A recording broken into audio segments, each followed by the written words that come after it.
Okay, we're at lesson 8. So we're at the very end of topic 11, looking at the interwar period. Today, I'd like for us to look at the rise of Nazi Germany. Okay, so um, Germany after World War One became a republic. It's called the Weimar Republic. They established a constitution with a parliament.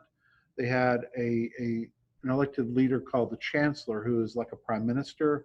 They had universal suffrage for all citizens and a bill of rights. So they had a good government. They replaced the Kaiser's government, kind of an absolute rule system, with a democracy after the war. But the problem is that this never really was a popular government. You had a lot of parties that each had competing ideas, and they really couldn't get together. And so you had a whole series of failed coalition governments. You had a showdown basically between conservatives, people who thought the government was too weak, was too liberal, was opening themselves up for too many changes, and radicals, particularly communists, who demanded more extreme changes. So you have this internal struggle over these ideas in the country. Most people blamed the Weimar government for the Treaty of Versailles, which basically placed the war guilt clause on Germany, blaming them the whole war and making them pay reparations. A lot of people were wanting to blame someone, and so they came up with scapegoats. The communists, the Marxists were one group, Jews were the other. Some other things that happened is that a lot of the industrial areas of Germany were weakened because France seized a part of Germany called the Ruhr Valley that had a lot of the resources that they used for industrializing, and that hurt the German economy. And because of the need of the government to pay their debts, to pay people, they began overprinting money, which led to hyperinflation.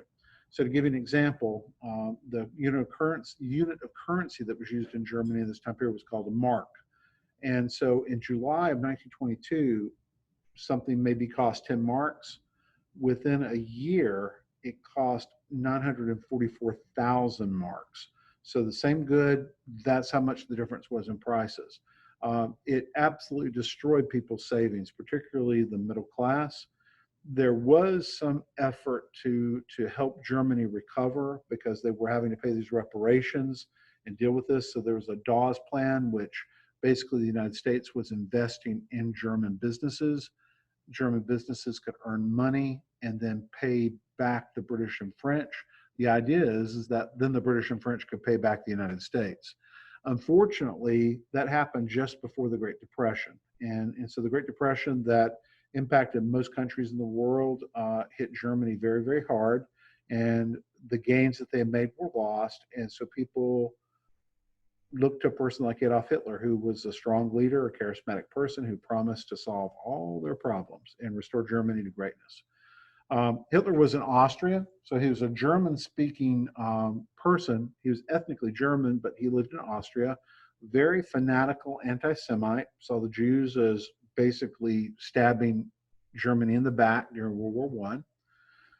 He created the National Socialist German Workers' Party in 1920 that is abbreviated in German to the word Nazi. Also bear in mind, guys, that just because the word socialist appears in this name does not mean that he was a communist. Socialism here does not have that same connotation. Okay, in fact, he's very actually the exact opposite of what was a socialist in this time period. They actually tried to overthrow the government in 1922, something called the Beer Hall Putsch. Hitler is arrested, he's put in prison.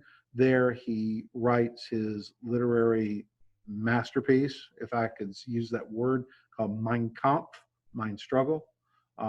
He promotes German nationalism, extreme form of nationalism, very racist and anti-Semitic ideas.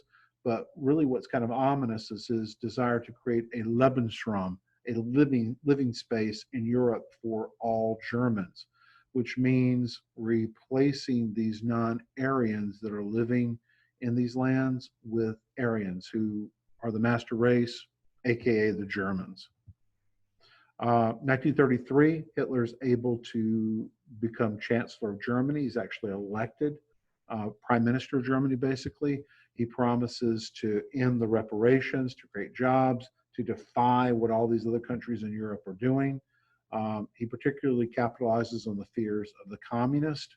And by 1934, he's dictator. So he's creating a totalitarian government where if you're not a Nazi, a member of the Nazi Party, then you're part of the enemies. And so, in that sense, he's very much like Stalin and like Mussolini with creating this type of government. But remember, Stalin is not like Hitler here. Stalin has some ideologically different ideas. So they may have same methods, but their beliefs are different. The government of Germany was called the Third Reich. The First Reich was Charlemagne's German kingdom. The Second Reich was the unification of Germany. And then the Third Reich is Adolf Hitler's government. The idea that the master race, the Germans, are going to dominate Europe for 1,000 years. So, he's creating a system where people have work.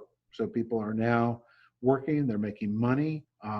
Capitalism is booming because capitalism is encouraged in fascist systems, but the government does control them. They're totalitarian in that they have elite troops that are used by the government to enforce their rules. They have a secret police force called the Gestapo. They do pass a series of laws called the Nuremberg laws that basically target Jewish people, strip them of their citizenship, restrict them to certain areas where they could live. They can't practice certain professions anymore. A lot of increased persecution of Jews, and many Jews flee to other parts of Europe or the United States.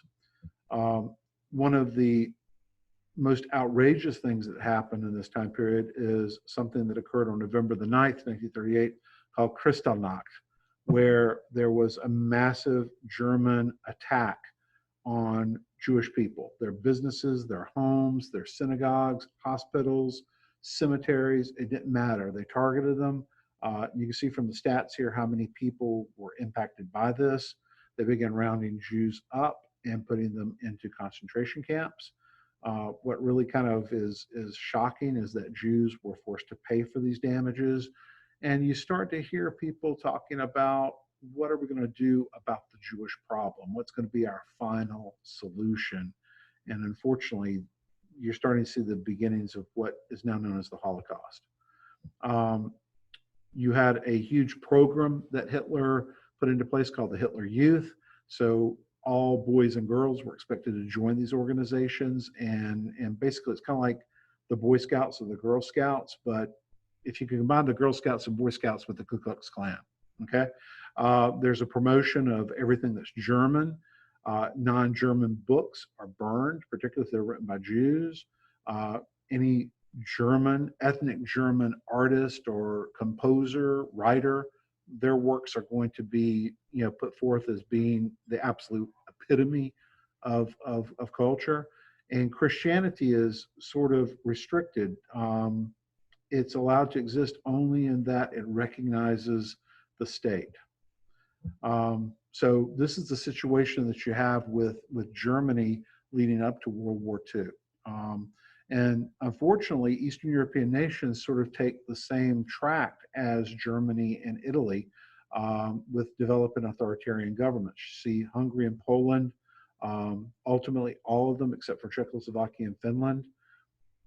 You have areas that were economically hard hit by the war. They're ethnically divided. They're close to each other. They don't want to cooperate with each other. They see their neighbors as enemies. They tend to not like Jewish people either. And so they start to develop these types of strongman governments, authoritarian governments that look a lot like Hitler, look a lot like Stalin. But they are wedged in between Germany and the Soviet Union. And ultimately, that's going to play a big part in what happens to these countries after World War II.